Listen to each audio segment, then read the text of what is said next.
오늘은 바이블 스터디 49번째 시간입니다. 오늘은 사무엘상 17장에서 24장까지의 말씀 가지고 다윗이 달라졌어요 라는 제목으로 다윗이 뭐가 달라졌는지 같이 말씀 나누기를 원합니다. 우리는 지난 시간에 무엇을 보았냐면 이 사무엘과 다윗이 처음 만나는 아주 역사적인 그 장면을 보았습니다. 순종과 충성이 만날 때 거기서 하나님 나라가 시작되는데, 우리 지난 시간에 보았던 것은 사무엘의 순종과 다윗의 충성이 만난 그 자리. 사무엘의 순종과 다윗의 충성이 만나니까 어떤 일이 일어났습니까? 다윗이 왕으로 기름 부음 받는 그 일이 일어났습니다. 다윗은 그날로부터 하나님께서 점 찍은, 하나님께서 너가 이제 이 나라의 왕이다라고 선언되어진 그런 존재가 되었다는 말입니다. 근데 사실 다윗이 기름 부음 받았다고 그날로부터 그 다음날 바로 이스라엘의 왕이 되었냐 했을 때 그렇지 않습니다.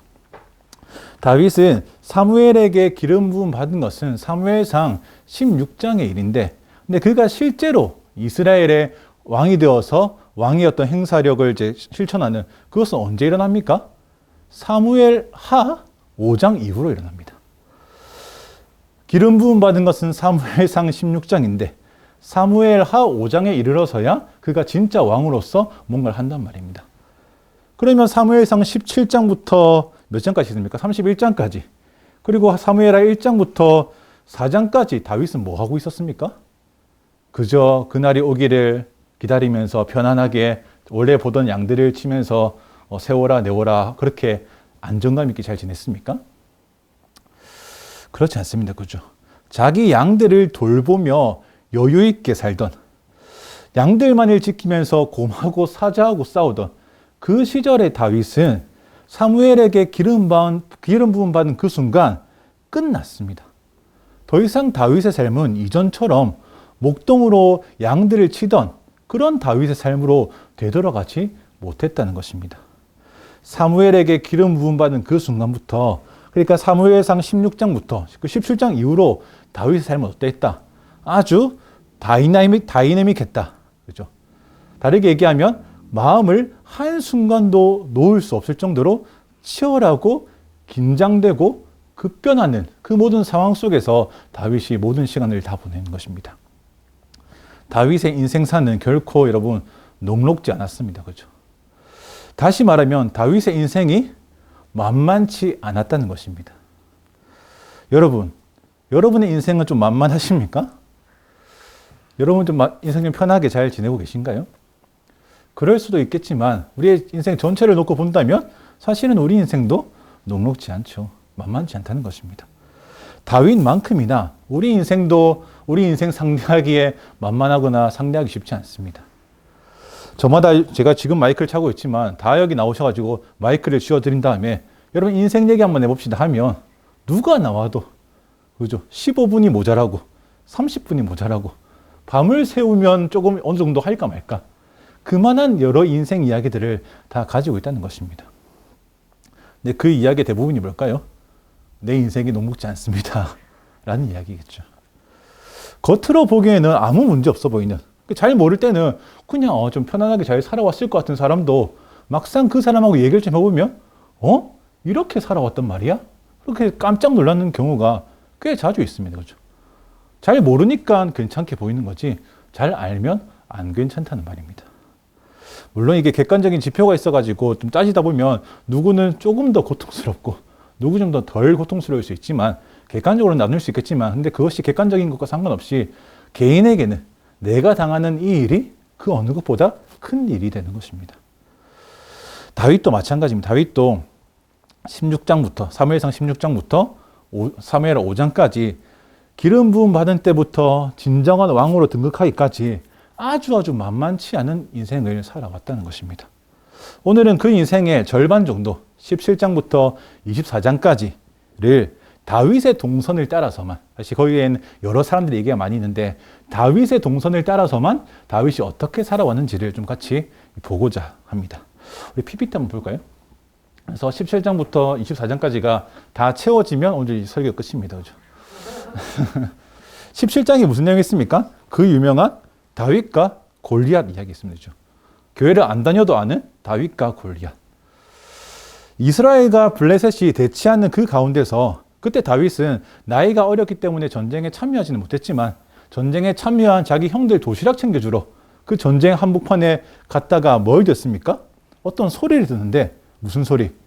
골리앗이 이스라엘을 모욕하고 이스라엘 하나님을 계속 모욕하는, 그래서 자꾸 그렇게 패배감을 적게 만드는 그런 이제 아주 안 이꺼운 얘기들을 골리앗이 막 쏟아내고 있는 것이었습니다.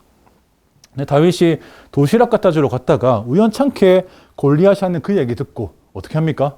발끈하죠. 그래서 그 어린 다윗이 제가 누구길래, 저 할례 받지 않은 블레셋 군인이 뭐길래 살아계신 하나님의 군대를 이렇게 모욕하는가? 막 성이 이만큼 난 것입니다. 다윗이 화가 잔뜩 났죠.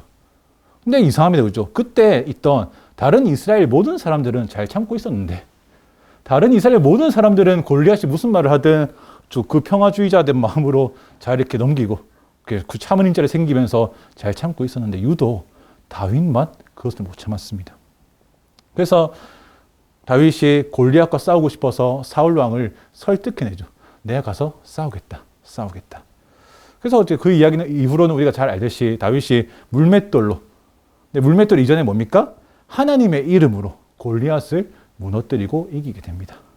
사울 왕이 해내지 못했던 그 승리를 이제 막 기름 부음 받았던 어린 다윗이 승리를 가져오는 인물로 딱 이스라엘 가운데 등장하게 되는 것입니다. 그때 그렇게 다윗이 가져온 그 승리, 블레셋과의 승리에 너무 온 이스라엘이 기뻐서 잔치를 열고 축제를 막 열지요.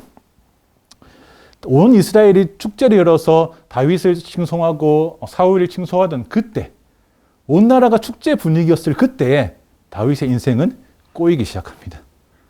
왜냐하면 다윗을 향한 사울의 마음이 그때부터 꼬였기 때문입니다. 사무엘상 18장 6절에서 7절 한번 읽어보겠습니다. 시작. 다윗이 블레셋 사람을 죽이고 군사들과 함께 돌아오는데 온 이스라엘 성읍에서 여자들이 소고와 꽹과리를 갖고 나와 노래하고 춤추며 사울 왕을 맞았습니다. 그들은 춤을 추며 이렇게 노래했습니다. 사울이 죽인 사람은 수천 명이요 다윗이 죽인 사람은 수만 명이라네. 기분 좋게 승전고를 빵빵 울리면서 들어오던 사울은 처음에는 기분이 좋아가지고 다윗 옆에 앉으라고 그래서 옆에 깍 챙기고 들어왔는데, 근데 그렇게 한창 축제의 노래, 승리의 노래를 부르고 있는 그때에 사울의 귀에 굉장히 거슬리는 가사가 하나 툭 나왔습니다. 사울은 그 어떤 찬양 가사를 듣고 찬송하는 이제 노래하는 노래소리를 듣고 빈정이 굉장히 상했습니다.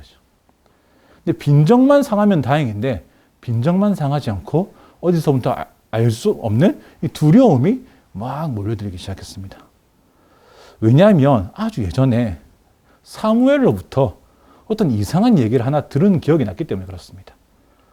예전에 하나님께서 아말렉과의 전투에서 사울아 너 아무것도 남기지 말고 완전히 다 진멸해버려라. 이 전쟁에서 전리품 하나도 챙기지 말고 싹 다 태워버려 하는 어떤 전쟁이 있었는데 사울이 거기서 이긴 다음에 좀 좋아 보이는 양들이나 이제 소들을 가지고 나왔습니다. 전리품을 챙긴 거죠. 하나님께서 전리품 챙기지 마 하셨는데 전리품을 챙겨 나왔습니다. 왜요? 하나님께 제물 드리려고, 예배하려고. 이런 이제 명분을 가지고 챙겨 나왔다가 사무엘에게 엄청 깨지는 장면이었죠. 순종이 제사보다 낫다라는 그 말로 시작하는 그 사무엘의 말의 마지막이 뭐냐면 사무엘이 뭐라고 하냐면 사울에게 넌 이제 끝났다라고 이야기합니다. 15장 28절 읽어보겠습니다. 시작. 사무엘이 그에게 말했습니다. 여호와께서 오늘 이스라엘 왕국을 당신에게서 이렇게 찢어내어 당신보다 나은 이웃에게 주셨소.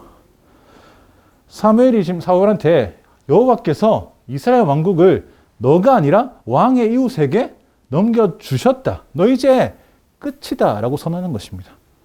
하나님께서 사울을 폐위시키고 다른 새로운 왕을 일으키실 것이라는 것을 지금 사울이 들은 것입니다. 이 사무엘의 말이 정확하게 뭔지는 잘 모르겠지만 이 사울의 마음 가운데 이 목에 걸린 가시처럼 계속 사라지지 않고 있었을 것입니다. 누가 일어나서 내 왕권을 빼앗아 간다는 거지? 누가 나를 대신해서 대적해서 일어나는 거지? 계속 관심을 기울였을 것입니다. 안 그래도 어쨌든 그 사무엘의 말이 신경 쓰여 죽겠는데 오늘 블레셋하고 전쟁한 다음에 돌아오는데 여자들이 꽹과리 치면서 부르는 노래가 뭡니까? 사울은 천천히고 다윗은 만만이더라. 그래서 그때부터 사울의 얼굴이 싹 바뀌고 다윗을 다른 눈으로 쳐다보기 시작하는 것입니다. 우리 18장 8절 읽어보겠습니다. 시작. 사울은 이 노랫소리를 듣고 몹시 불쾌해 화가 치밀었습니다. 속으로 다윗에게는 수만 명이라더니 내게는 고작 수천 명뿐이라는구나. 그가 더 가질 것이 이제 이 나라밖에 더 있겠는가. 나에게 천천의 영광을 돌리고 예전 성경의 말 표현대로 다윗에게 만만의 영광을 돌리니 이제 다윗이 가질 것은 이 나라밖에 없지 않는가. 여기까지라면 그냥 사울의 질투일 뿐인데 이 뒤에 말은 왜 나오는 겁니까? 사무엘에게 들은 말이 있기 때문에 그렇습니다. 다윗에게 만만의 영광을 돌리니 이제 그가 가져갈 것이 내 왕권밖에 더 있겠는가. 지금 사울이 자기 왕자리, 왕권을 빼앗길까 봐 두려워하고 있는 것입니다. 근데 여러분 이게 얼마나 사울이 하나님으로부터 멀어져 있는지를 단편적으로 보여주는 장면입니다. 여러분 이스라엘의 왕은 다른 이방 민족들의 왕하고 뭐가 다릅니까? 다른 이방 민족의 왕이 그 나라에서 모든 권력의 어떤 최고점을 찍은 정점의 인물이죠. 그래서 왕이 곧 신이기도 하고 신이 가장 사랑하는 사람이 있으면 왕인, 뭐 그런 것이 이방 나라의 신관입니다. 그래서 신의 어떤 형상이 왕, 이것이 이방 나라의 어떤 민족의 어떤 왕이었다면 이스라엘의 왕은 그런 것이 아니죠. 이스라엘의 진정한 왕은 누구시다? 하나님이시다. 그것은 변하지 않는데 인간 왕을 세우는 것은 이 인간 왕이 하나님을 대리해서 하나님의 통치를 보여주는 자, 하나님이 어떤 분이신지를 보여주는 자. 그러니까 이 이스라엘의 왕은 자기 마음대로 뭔가 일처리를 해버리는 것이 아니고 하나님, 내가 여기서 어떻게 재판할까요? 어떻게 내가 이 백성 다스릴까요? 그 하나님의 정의와 지혜를 구하면서 다스려야 했던 것이 이스라엘의 왕이었고 또 하나님의 능력을 힘입어서 전투에 나가 싸워야 했던 것이 이스라엘의 왕이었습니다. 그렇기에 하나님께서 이스라엘의 왕을 폐위하시고 다시 새로운 왕을 세우셨다고 하셨을 때 거기에 대해서 인간왕이 불만을 갖거나 뭐라 할 수 있는 자격이 없는 것입니다. 근데 이때 이미 사울에게서는 하나님의 영이 떠난 상태였고 그래서 그 마음속에는 악한 영들의 어떤 사로잡힘에 가득했기 때문에 하나님께서 택하신 왕이라는 개념을 이미 오래전에 까먹은 것 같습니다. 그래서 사울은 다윗을 보고 쟤를 저대로 놔두면 내 왕권을 저 아이가 빼앗아가겠구나. 내 왕권이 빼앗긴다라는 개념을 가지는 것입니다. 틀렸죠, 여러분. 마치 자기가 왕이 된 것이 사울이 뭔가를 업적으로 이뤄내가지고 자기가 뭔가를 잘해서 이뤄낸 것처럼 그래서 내가 이만큼 싸우고 만들어낸 내 왕이라는 자리를 제가 아무것도 안 하고 퉁 가져가 버리네 라는 개념이 아니죠. 사울도 사실 왕 되기 위해서 한 게 아무것도 없습니다. 하나님이 선택하셨고 세웠을 뿐이라는 것입니다. 근데 그런 것들을 다 잊어버린 채 그저 자기의 손에 쥔 것을 놓지 못하는 한 악한 인간의 모습이 지금 사울에게 남아있는 것입니다. 그래서 사울은 결심합니다. 뭘 결심합니까? 내가 저 다윗을 어떻게 하겠다? 죽여버리겠다. 사울이 다윗을 죽이기로 결정하고 그 일을 언제부터 실천합니까? 바로 다음 날부터 실천합니다. 실천력이 좋은 분입니다. 사무엘상 18장 10절에서 11절 읽어보겠습니다. 시작. 다음 날 하나님이 보내신 악한 영이 사울에게 강하게 내리덮쳤습니다. 사울이 발작이 도져 집안에서 소리 지르며 다니자 다윗은 평소와 같이 하프를 켰습니다. 그때 사울의 손에 창이 들려 있었는데 그는 다윗을 벽에다 박아버릴 테다 하고 혼잣말을 하며 창을 던졌습니다. 그러나 다윗은 두 번이나 그에게서 몸을 피했습니다. 저 친구를 가만 내버려두지 않겠다라고 결심하고 그 다음 날 사울은 바로 상태가 안 좋아졌습니다. 그렇죠? 악한 영의 지배를 받아서 발작을 일으켰다라고 되어 있습니다. 네, 보통 그때마다 사울이 상태가 안 좋아서 발작을 일으키면 사실 다윗이 와가지고 하프를 좀 켜줬습니다. 그러면 이제 그 다윗 안에 있는 하나님의 영이 평온을 만들어내서 사울이 평안해졌죠. 그것이 좀 이렇게 몇 번 있었습니다. 그래서 사울이 발작을 일으키자 당연하게 다윗이 와가지고 하프를 어떻게 연주하는지 모르겠지만 이렇게 했습니다. 근데 그날은 그게 먹히지 않았습니다. 왜요? 그 전까지는 사울은 다윗에게서 아무런 감정이 없었습니다. 그냥 하프 잘 연주하는 친구였는데 오늘 다윗은 어떻습니까? 내 왕권을 빼앗아 가버릴 나쁜 놈. 다윗을 향한 인식이었죠. 그래서 그전에는 사울이 다윗을 향한 분노가 없었는데 오늘은 다윗을 향한 분노가 있는 것입니다. 그래서 오히려 다윗이 들어온 것이 사울을 더 미치게 만드는데 일조를 한 것입니다. 그래서 사울은 정말 다윗을 죽일 요량으로 다윗을 향해 창을 던지는 것입니다. 한 나라의 왕이, 이스라엘의 왕이 이 사사로운 감정 때문에 골리앗을 죽인 영웅을 그 다음날 죽이려고 한다. 이미 정상이 아닌 상태인 것입니다. 근데 그게 만약 한 번이면 사람 한 번 실수할 수 있지. 욱해서 그럴 수 있지 할 수 있는데 몇 번이나? 두 번이나. 여러분, 두 번은 실수 아니죠. 한 번 해가지고 아차 싶으면은 아이고 미안해야 되는데 던졌는데 안 맞았어. 그럼 다시 한 번 던집니까? 실수로? 완전히 계획과 의도로 똘똘 뭉친 정말 다윗을 죽이고자 하는 열망이 얼마나 흘러 넘치는지를 보여주는 것입니다.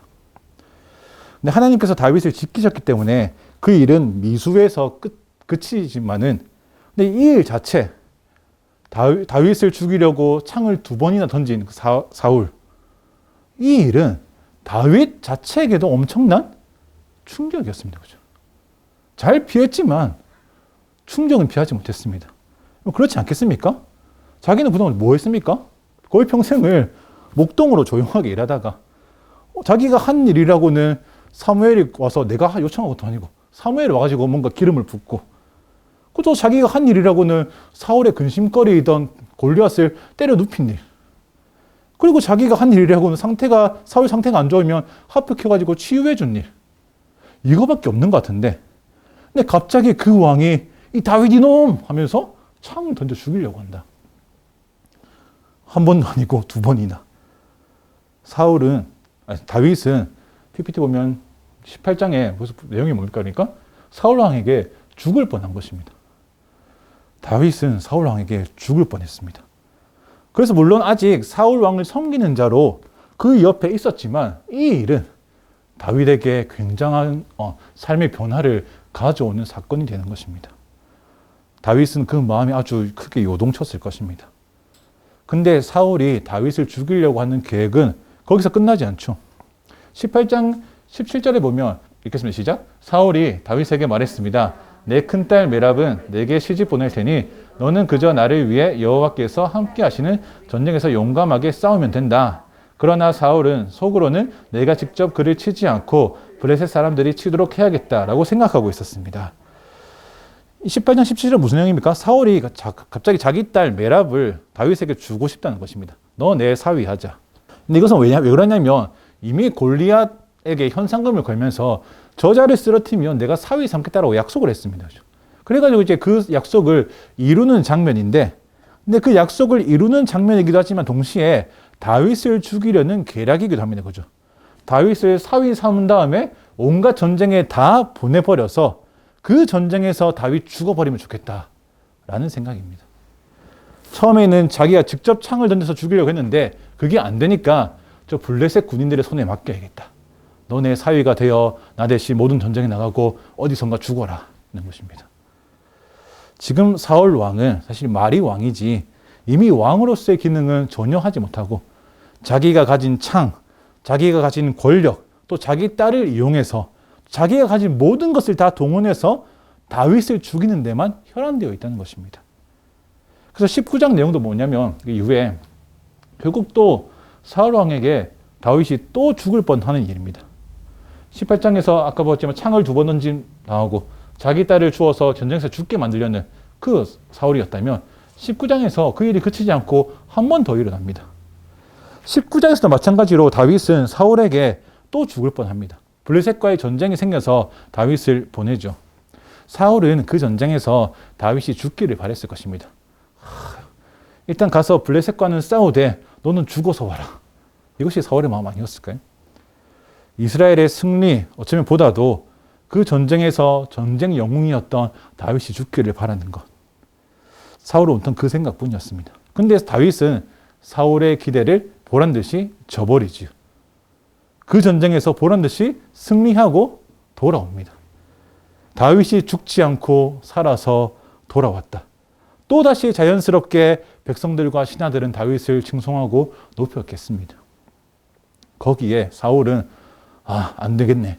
다시 내가 저 다윗을 죽여야겠다라고 생각했는지 또 한 번 그 일을 반복합니다. 그것이 19장 10절입니다. 읽어보겠습니다. 시작. 그때 사울은 창을 던져 다윗을 벽에 꽂으려 했습니다. 그러나 다윗은 사울이 벽 쪽으로 창을 던질 순간 재빨리 몸을 피했습니다. 그날 밤 다윗은 그곳을 빠져나와 도망쳤습니다. 사울은 다시 다윗을 향해 창 던져 죽이기를 시도합니다. 한 번 더 충격인데 아까 이미 두 번째였는데 지금 몇 번째입니까? 세 번째입니다. 그렇죠? 이 3세판은 봐줄 수는 없는 것입니다. 그래서 다윗이 세 번째 그러니까 더 이상 내가 여기 있지 못하겠다라고 판단합니다.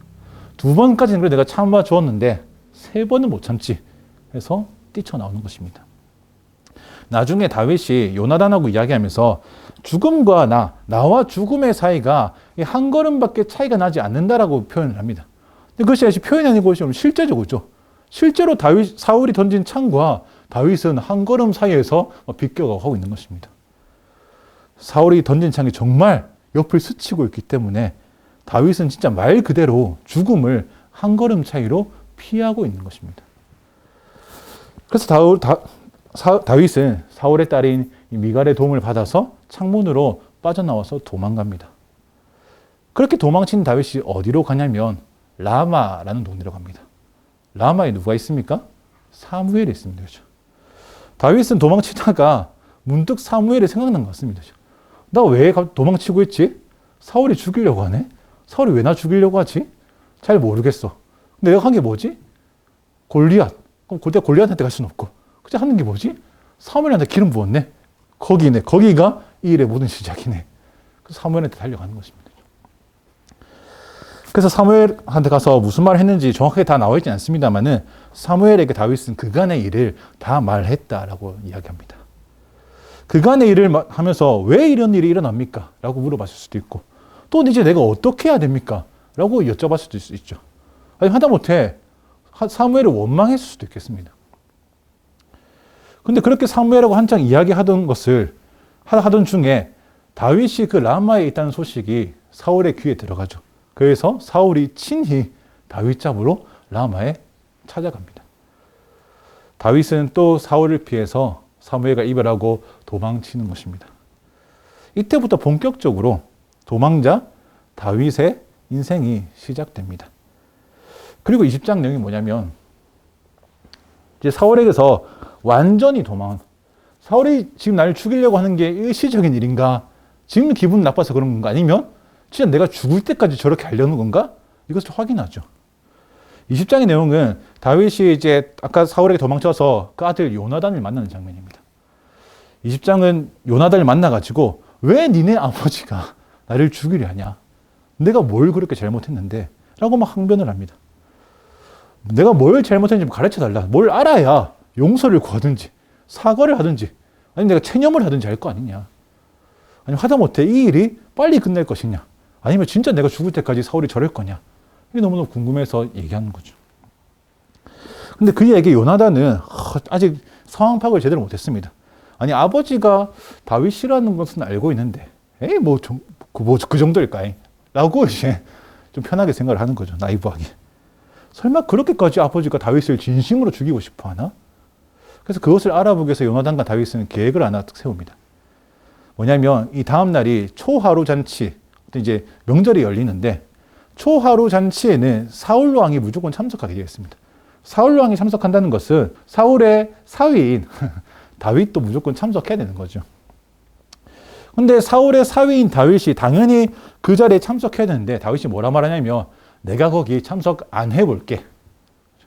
다윗이 있어야 되는 자리에 다윗이 없으면 사울이 다윗 어디 갔어? 라고 물어보겠지? 그럼 그때 요나단님 사울한테 뭐라고 얘기해 주냐면 다윗은 마침 오늘 그 집안의 매년제는 뭐냐면 이제 집안에서 하는 어떤 이제 그 가족 중심으로 드리는 예배입니다. 1년에 한 번 하는. 그래서 이게 있어서 지금 베들레헴으로 갔습니다. 라고 말해달라는 것입니다. 매년제라는 것은 이제 가족의 아주 큰 행사이기 때문에 보통 초하루 행사나 매년제가 겹치면 다들 매년제 가야지 라고 인식한단 말입니다.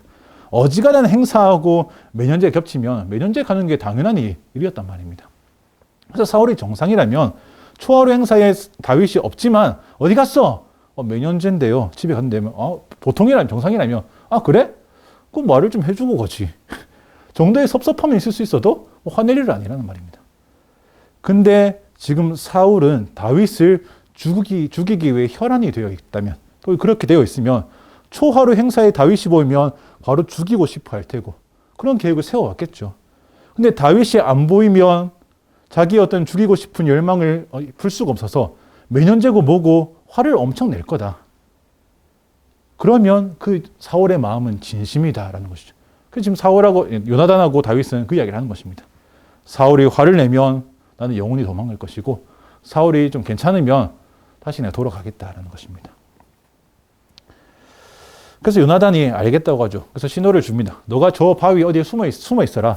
내가 우리 아버지 반응을 보고 아버지 반응이 괜찮으면 화살을 쏴가지고 다윗 네가 숨어 있는 것 근처나 못 미치게 쏘겠다. 그럼 네가 돌아오면 되는 거고. 근데 사울 우리 아버지가 엄청 크게 화를 내면 너 빨리 도망가라는 표시로 내가 화살을 아주 멀리 쏴버리겠다. 만약에 화살이 어디까지 오는지 보고 가까이 쏘면 돌아오면 되고 멀리 쏘면 그 길로 도망가라는 것이었습니다. 여러분 결과는 어떻습니까? 사울은 어떻게 반응했습니까?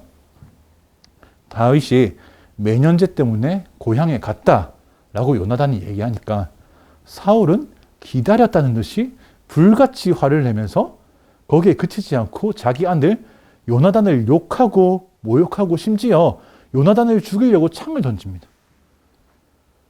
거기에 또 요나단은 충격받죠. 충격받은 요나단이 아주 슬픈 마음으로 화살을 멀리 팍 쏩니다. 다윗은 그것을 보고 요나단 인사하고 도망가는 것입니다. 어쨌든 확증해서 다윗은 도망갔습니다. 이제 진짜 도망자 신세가 되었습니다. 사울이 다윗을 죽이려는 것은 진심이고 정말 나를 죽일 때까지 멈추지 않겠다라는 것을 확인했습니다. 지금 이때 여러분 다윗의 마음 어떻겠습니까? 여러분의 마음 어떻겠습니까? 이게 그냥 여러분 그냥 남자 대 남자 1대1의 싸움이라면 그냥 뭐 진짜 한번 붙어보고 지면 뭐 할 수 없고 이기면 그걸 끝나는 건데 지금 1대1 싸움으로 그치는 게 아니죠. 남자 대 남자로 싸우시는 게 아니고 이스라엘 왕대 전직 목동이자 현직 도망자 이 다윗의 싸움인 것입니다. 사실 이건 싸움이라고 할 수 없을 정도로 체급이 다른 거죠. 일방적으로 괴롭히는 겁니다. 한쪽은 군대를 동원해서 다윗을 찾아내고 죽이려고 하는데 다윗이 가진 거라고는 두 다리밖에 없어가지고 도망밖에 치지 않는 상황이라는 것입니다. 그래서 다윗은 이스라엘 안에서 사울을 피하는 것은 불가능하다. 사울의 입김에 미치지 않는 곳이 없네. 내가 여기 가면 여기 사람들이 사울에게 얘기해주고 내가 저기 가면 저기 사람들이 사울한테 얘기해주는 이 상황에서 내가 어디로 가야 피할 수 있지? 어디로 도망가야 되지? 라고 아주 깊은 고민 끝에 뭐라고 결정합니까? 다윗은 블레셋으로 망명하기로 합니다. 그래서 노베 가서 골리앗의 칼을 다 챙긴 다음에 그 골리앗의 칼을 들고 이 블레셋의 한 지역이었던 가드 왕 아기스한테 가서 나를 좀 받아주십시오 라고 이제 망명하러 떠납니다. 그것이 21장의 내용인 다윗이 망명하려고 시도하는 것입니다. 결과는 실패합니다. 읽어보겠습니다. 21장 10절에서 15절 읽어보겠습니다. 그날 다윗은 사울에게서 도망쳐 가드왕 아기스에게로 갔습니다. 그러자 그의 신하들이 아기스에게 말했습니다. 저 사람은 그 땅의 왕 다윗이 아닙니까? 백성들이 춤추고 노래하며 사울이 죽인 사람은 수천 명이고 다윗이 죽인 사람은 수만 명이다 라고 말한 그 사람 아닙니까? 다윗은 이 말이 마음에 걸렸습니다. 그는 가드왕 아기스가 너무나 두려웠습니다. 그래서 다윗은 그들 앞에서 정상이 아닌 척 꾸몄습니다. 다윗은 그들 가운데 있는 동안 미친 척하며 문짝을 긁적거리기도 하고 수염에 침을 흘리기도 했습니다. 그러자 아기스가 신하들에게 말했습니다. 저 사람을 보라, 미치광이가 아니냐? 저 사람을 왜 내게 데려왔느냐? 내게 미치광이가 부족해서 저런 사람까지 데려와서 내 앞에 들어서 미친 짓을 하려는 것이냐? 저 사람을 어찌 내 집에 들어오게 하겠느냐? 다윗이 블레셋으로 망명을 시도했던 이유는 뭡니까? 사울에게 도망쳐서 자기 목숨을 부지하기 위해서였습니다. 근데 그 골리앗을 칼을 가지고 또 자기 또 골리앗을 죽인 이력이 있으니까 이게 블레셋의 전략에 도움이 되겠지라고 좀 쉽게 생각을 했지만 근데 그곳 사람들이 여전히 그렇지 않았습니다. 결국 사람들이 여전히 골리앗을 쓰러뜨린 다윗은 나쁜 놈이라는 인식이 아주 강하게 박혀 있었습니다. 그래서 그들은 오히려 다윗을 의심하기 시작했고, 오히려 다윗은 그곳에 가서 저 아기스 왕이 나를 죽이지 않을까라고 다시 죽음에 대한 공포와 두려움을 가지게 된 것입니다. 다윗은 망명은 실패했지만 그래도 다행히 아기스에게 목숨을 잃지 않았습니다. 다행이기도 한데 사실은 다윗은 아주 비참한 지경까지 내려갔습니다. 왜요?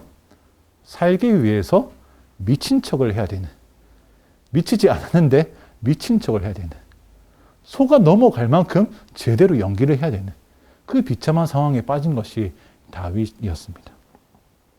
사무엘에게 왕으로 기름 부음받고 골리앗을 때려 눕히던 시절의 다윗을 생각한다면 지금 이 살기 위해서 미친 척하는 이 다윗의 모습은 얼마나 처량합니까? 그렇게 망명을 실패한 이후에 다윗은 참 되는 것도 없다라고 생각하면서 아둘람 동굴이라는 곳으로 들어가서 그냥 은닉해버립니다. 숨어버립니다. 그런데 여러분, 그곳에서, 그 아둘람 동굴에서 굉장히 이상한 일이 일어납니다. 그것이 22장 1절에서 2절입니다. 읽어보겠습니다. 다윗은 가드를 떠나 아둘람 동굴로 피신했습니다. 그의 형제들과 집안 사람들이 이 말을 듣고 다윗을 만나러 그곳으로 내려왔습니다. 그뿐 아니라 고통 속에 있는 사람들, 빚진 사람들, 현실에 불만을 품은 사람들이 그의 곁으로 모여들었습니다. 다윗은 그들의 지도자가 됐는데 그와 함께한 사람은 400명 정도 됐습니다. 다윗이 망명을 실패하고 완전히 이제 빈털터리 같은 모습으로 아둘람 동굴에 들어가서 이제 숨어 살려고 했는데 갑자기 그 다윗에게 고통 중에 있는 사람들, 빚진 사람들, 불만 있는 사람들, 그러니까 이 삶의 여러 부분에서 상처가 있고 깨어지고 아프고 연약한 사람들이 제발로 다윗에게 걸어오기 시작한 것입니다.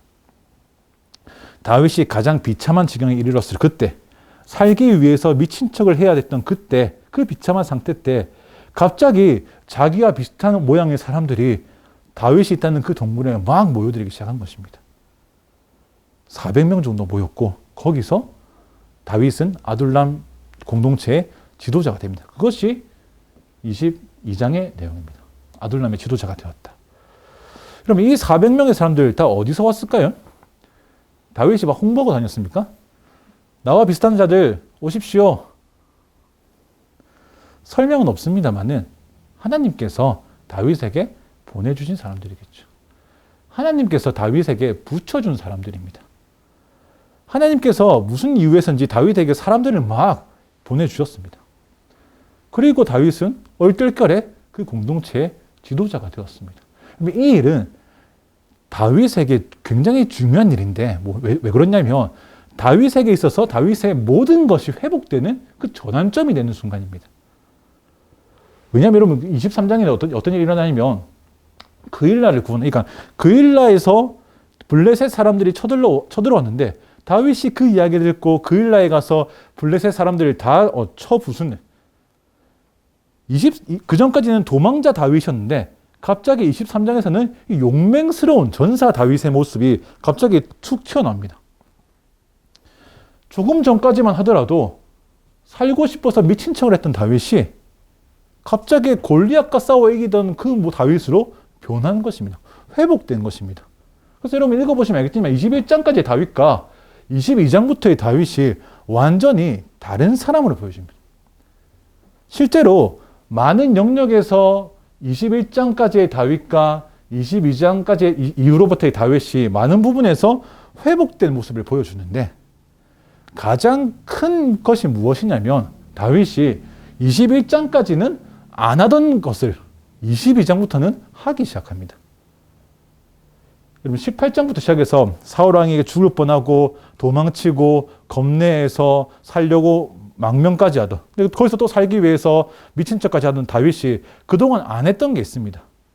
그때까지 안 하던 것을 22장부터 하기 시작하는데 뭐냐면 다윗이 하나님께 기도하기 시작합니다. 하나님께 묻기 시작합니다. 여러분 다윗의 인생은 아주 파란만장하지만 이 긴박한 상황들 속에서 다윗이 하나님께 물어보는 장면이 없습니다. 다윗이 보여준 모습은 뭡니까? 사울에게 죽을 뻔하자 도망치고 그 사무엘 찾아가고 20장에서는 요나단을 찾아가는 것, 한탄하는 것. 그러니까 이 앞에서는 사울 왕이 자기를 죽이려고 하자 이 상황이 너무 힘들어서 사무엘 찾아가고 요나단 찾아가고 사람들을 찾아가서 한탄하고 자신의 신세를 이야기하고 해결을 요청하는. 그래서 그가 또 이후로 도망칠 때마다 하나님 이제 내가 어디로 가야 되겠습니까? 내 그 다음 스텝은 무엇입니까? 라고 물은 것이 아니고 자기의 상황을 보고 지금 내 상황에서 할 수 있는 최선의 선택이 뭐지? 지금 사울의 소나기에서 벗어날 수 있는 방법은 저 블레셋으로 가는 것밖에 없구나. 가는 것입니다. 블레셋 땅 가드로 망명하고 잘 때도 하나님께 물어본 것이 아닙니다. 자기가 처한 상황 속에서 자기가 선택한 일입니다. 그래서 그가 선택을 하면 할수록 상황에 맞춰가지고 살아가면 갈수록 상황이 해결되는 것이 아니라 오히려 더 자신을 조여들게 만들고 있다는 것입니다. 자기를 계속 조여들게 만들어 심지어 미친 척까지 해야 되는 그 일을 자기 스스로 만들어냈다. 그런데 그랬던 그가 22장에서 하나님께서 사람을 막 붙여주시고 보내주시고 400명의 리더가 되니까 갑자기 안 하던 기도를 하기 시작합니다. 우리 22장 3절 읽어보겠습니다. 시작. 거기서 다윗은 모압 땅 미스바로 가서 모압 왕에게 하나님께서 내게 어떻게 하실지 알려주실 때까지 내 부모가 와서 왕 곁에 머무를 수 있게 해주십시오 라고 부탁했습니다. 갑자기 하나님께서 말씀해 주시기를 기다리는데 5절에 그때 예언자 갓이 다윗에게 말했습니다. 요새에 머물러 있지 마시오. 유다 땅으로 들어가시오. 그리하여 다윗은 길을 떠나 헤레숲으로 들어갔습니다. 아까 3절에서 하나님 말씀해 주실 때까지 기다리겠습니다 했는데 5절에서 바로 하나님 예언자 와가지고 어디로 가라라고 말씀해 주십니다. 예언자를 보내주셔서 말씀해 주시니까 다윗이 곧장 그것에 순종해서 따라갑니다. 그리고 그일라 사람들을 구원하기 위해서 블레셋과 싸우기 전에도 다윗은 하나님께 물어봅니다. 23장 1절에서 2절입니다. 읽어보겠습니다. 다윗은 사람들에게서 보십시오. 블레셋 사람들이 그일라를 쳐서 그 타작하는 것을 빼앗아가고 있습니다 하는 소식을 듣고 여호와께 물었습니다. 제가 가서 저 블레셋 사람들을 쳐도 되겠습니까? 여호와께서 다윗에게 대답하셨습니다. 가서 블레셋 사람들을 치고 그일라를 구해 주어라. 여기까지입니다. 21장까지는 안 하던, 근데 22장부터 23장 이뤄서 다윗에게서 기도가 회복됩니다. 그 전까지는 기도 없이 상황이 오면 상황에 맞추어서 그 일을 넘어갔던 다윗이 이제 기도하기 시작합니다. 기도가 회복됩니다. 시편에 보면 다윗이 아둘람에 있을 때 지은 시편도 있습니다. 그러니까 지금 다윗은 기도가 회복될 뿐 아니라 찬양도 회복되어 있습니다. 다윗은 기도와 찬양이 회복되었는데 왜 갑자기 그가 기도와 찬양이 회복되었습니까? 22장에 있는 아둘람 공동체, 그 400명의 지도자가 되었기 때문입니다. 아둘람 공동체의 지도자가 되면 기도와 찬양이 회복된다. 이것은 그냥 자리가 사람을 만든다 정도의 얘기가 아니고요. 다윗이 아둘람에 있을 때 하나님께서 보내주시는 그 사람들을 보면서 무엇을 다시 봤기 때문입니까? 하나님께서 붙여주시는 사람들을 통해서 다윗이 뭘 봤냐면 자기의 부르심을 다시 봤습니다. 하나님께서 나를 왜 부르셨지? 이 나라에 왕이 되게 하려고 나를 부르셨다. 내가 왕으로 기름 부음 받은 자다. 그것이 내 부르심. 그것이 하나님께서 나를 부르신 이유였는데 그동안 계속 까먹고 있다가 그 부르심을 아둘람 공동체 400명 그 사람들을 통해서 다시 확인하는 것입니다. 그러니까 부르심을 확인한 다윗이 다시 기도와 찬양이 회복되어져 가는 것입니다. 우리도 우리의 인생이 각자에 대해서 만만치 않습니다. 아까 처음에 얘기하셨지만 여러분 다들 인생이 만만치 않아요 라고 저에게 눈으로 다 말씀하셨습니다. 그 만만치 않은 인생길 속에서 우리는 순간순간 수많은 선택들을 하며 살아갑니다. 근데 그 선택들 모두가 사실은 다 귀한 선택이긴 하지만 근데 우리가 기도하기를 잊고 찬양하기를 멈추고 상황에 맞추어서 다음 스텝을 정하다 보면 어느 때는 운이 좋아서 괜찮아질 수 있는데 근데 어떨 때는 다윗처럼 상황이 풀리지 않고 오히려 미친 척을 해야 되는 지경까지 이를 수도 있다는 것입니다. 그때 우리는 뭘 해야 되는가?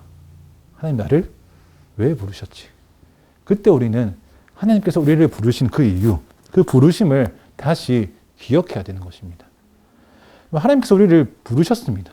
각자의 부르심이 다 다르겠지만 우리의 아주 큰 부르심이 뭡니까?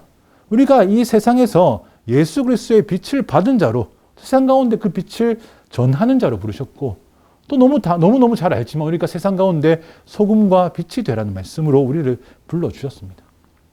그래서 우리의 각자의 가정에게, 각자의 교회에게, 각자의 직장에서, 각자의 자리에서, 우리의 모든 삶의 순간들에서 우리가 잊지 않아야 할 우리의 부르심이 있다는 것입니다. 우리가 그 부르심 잊어버린 채 산다면 당연히 우리는 기도와 찬양을 우리 입에서 멈추게 되는 것입니다. 왜냐하면 지금 다른 거 해야 될 게 너무 많거든요.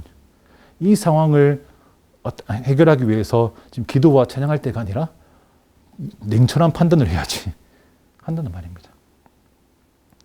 그런데 그런 상황에서 우리가 기도와 찬양을 회복하게 되는 것은, 회복할 수 있는 유일한 길은 다른 데 있지 않고 다윗처럼 우리의 부르심을 다시 확인하는 것입니다. 우리가 상황에 매이거나 우리를 압박하는 상황 속에서 기도와 찬양이 멈춘 채 있지 않고 우리의 부르심을 확인해서 다시 기도와 찬양이 회복되시기를 축복합니다. 다윗은 아둘람에서 그렇게 자기의 부르심을 깨달았습니다. 하나님께서 자신을 이스라엘 왕으로 부르셨다는 부르심을 깨달은 다윗은 22장에서 진짜 그들의 지도자가 되고 23장에서는 사울 왕이 하지 않고 있는 일, 적들로부터 이스라엘을 해내는 일을 다윗이 하는 것입니다. 부르심을 깨달은 이후에 공동체의 리더가 되고 사울 왕이 외면하고 있는 적들과 전쟁을 다윗이 하고 있다는 것입니다. 그것은 23장 7절을 통해 알 수 있습니다. 읽어보겠습니다. 시작. 다윗이 그일라로 갔다는 소식을 전해 듣고 사울이 말했습니다. 하나님께서 다윗을 내 손에 넘겨주셨구나. 스스로 문과 빗장이 있는 성으로 들어갔으니 이제 그는 도간에 든 쥐다. 사울이 지금 다윗이 그일라로 갔다는 소식을 전해 들었습니다. 그죠? 근데 원래라면 사울이 들어야 할 소식은 뭡니까? 원래라면 사울이 들어야 할 소식은 그일라에 블레셋이 쳐들어왔다는 소식이어야 됩니다. 그죠? 그것이 사울이 듣고 사울이 관심 가지고 사울이 뭔가 행동해야 될 그 소식인데, 근데 오히려 그일라에 블레셋이 쳐들어왔다는 소식 누가 듣습니까? 1절에서 다윗이 듣습니다. 근데 그래서 다윗이 일을 처리해버리고 정작 진짜 이스라엘 왕이 사울은 그냥 다윗이 그일라에 있다. 자기의 어떤 이 분노를 해결하고 싶은 그 일을 위해서 자기의 모든 공권력을 다 동원해서 온 마을에 첩자를 다 보낸 다음에 알아내는 것. 지금 사울이 이스라엘의 왕으로서 아무것도 안 하고 있다는 것이죠. 대신 왕으로서의 모든 권력을 오직 다윗 죽이기에만 사용하고 있고, 그래서 오히려 사울 대신 다윗이 이스라엘의 왕으로서의 모습을 보여주고 있다. 다윗이 자신의 부르심을 확인한 이후에 그에게서 기도와 찬양만 회복된 것이 아니라 그의 삶의 모든 방향과 행동도 달라지고 있는 것입니다. 그가 부르심을 확인하니까 정말 다윗은 달라졌습니다. 다윗은 더 이상 상황에 맞추면서 자기를 내보내지 않습니다. 상황에 맞추어 살아가지 않고 모든 상황 속에서 하나님의 뜻을 구하고, 모든 상황 속에서 하나님을 찾고, 모든 상황 속에서 하나님 뜻에 합당하게 사는 것이 어떤 것인지를 고민하는 사람으로 지금 다윗이 변했다는 것입니다. 상황에 맞추지 않고 하나님의 뜻에 맞추어 살아가는 이 다윗의 삶. 그 절정이 뭐냐면 24장입니다. 24장이 무슨 내용입니까? 바로 사울을 다윗이 살려주는 장면입니다. 사울이 여기서 어쨌든 그일라에 가서 다윗을 막 추격하다가 어디까지 가냐면 엔게디 광야까지라는 데까지 옵니다. 사울이 심지어 군대 3,000명을 동원해서 왔기 때문에 이 다윗의 어떤 아둘람 공동체로서는 숨는 게 최고의 전략이겠죠. 그래서 다윗은 자기 사람들과 함께 어느 동굴에 숨어 있었습니다. 사울의 군대가 어서 그냥 지나가라 마음으로 숨죽여서 혹시라도 내 숨소리가 들릴까 가만히 있었는데, 근데 그 동굴로 누군가 저벅저벅 걸어옵니다.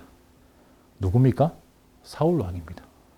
사울 왕이 다윗이 있는 걸 알고 찾아온 게 아니고 자기 그냥 볼일 급해가지고 볼일을 좀 보려고 아주 무방비한 상태에서 어떤 동굴을 찾아서 들어가는데 마침 그 동굴이 누가 있는 다윗과 그 공동체가 있는 그 동굴이었다는 것입니다.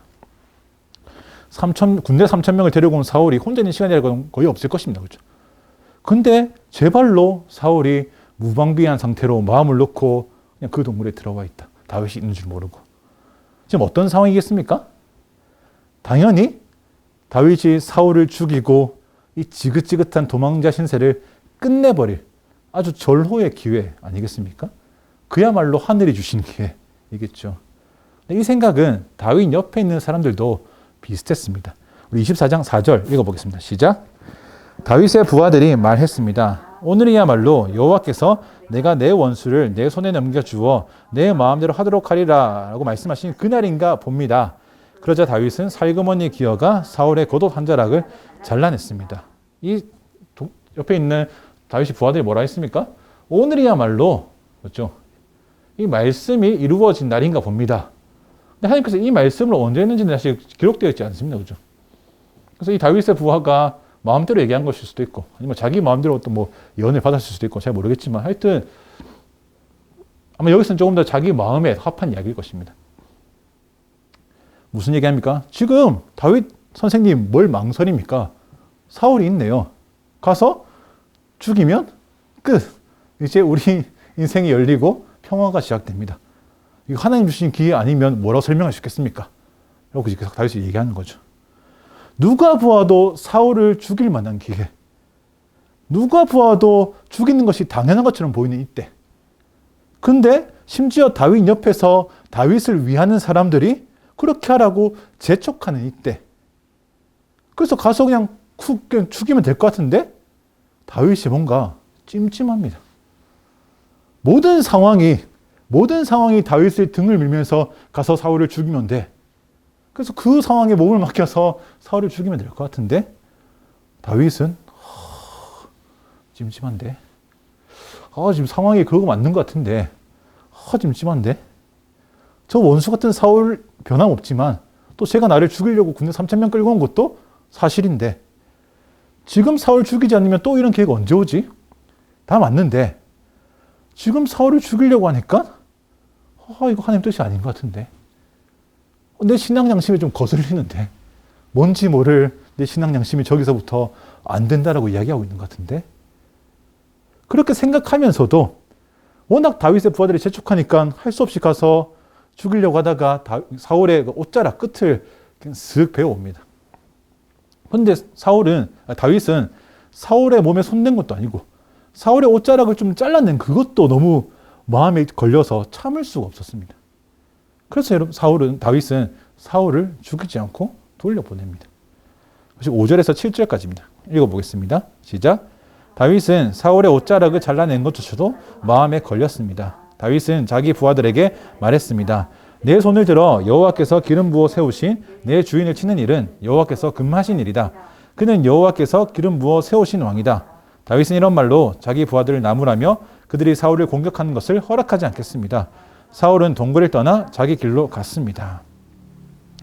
모든 상황이 사울을 죽이는 게 맞다라고 말하는 것 같고 옆에 사람들도 내 편인 사람들도 사울을 죽이라고 말하고 다윗 네가 안 하면 내가 할게요 라고 하는 이런 상황 속에서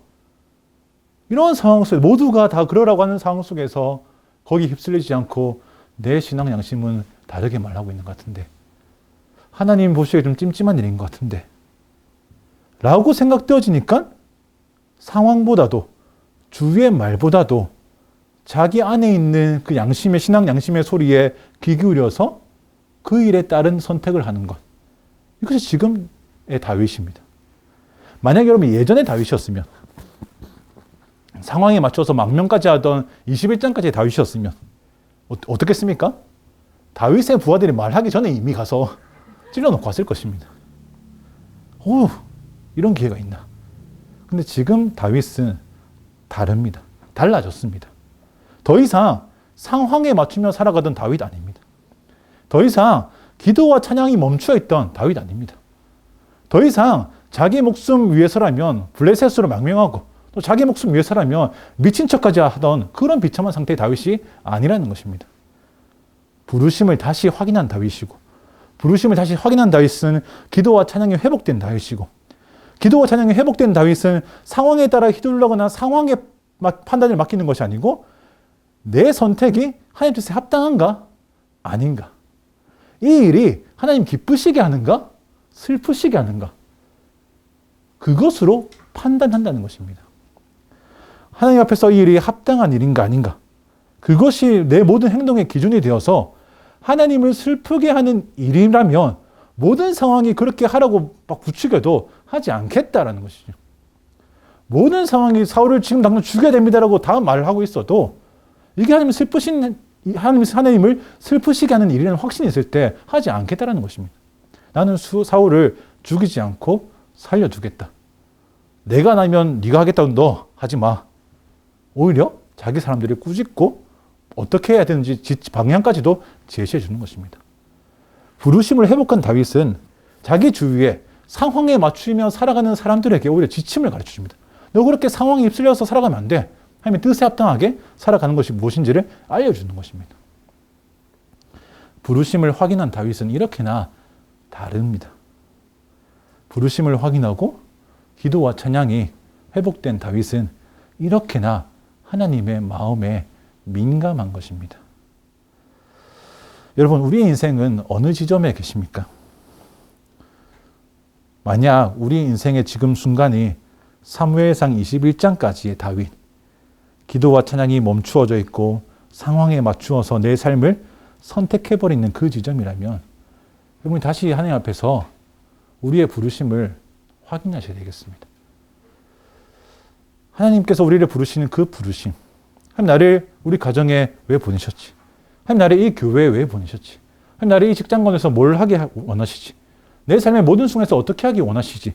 그 모든 삶의 어떤 기준 되는 그 부르심을 확인하여서 다시 우리 입에서 기도가 나오고 다시 우리 입에서 찬양이 흘러나와서 다시는 기도와 찬양이 멈추어진 그런 입으로 살아가지 않는, 그래서 여러분 상황에 맞춰 하나하나 살아가는 것이 아니고 하나님의 뜻에 맞춰 모든 것을 결정하며 살아가시는 그런 믿음으로 살아가시는 온리 성령 되시기를 축복합니다. 기도하겠습니다.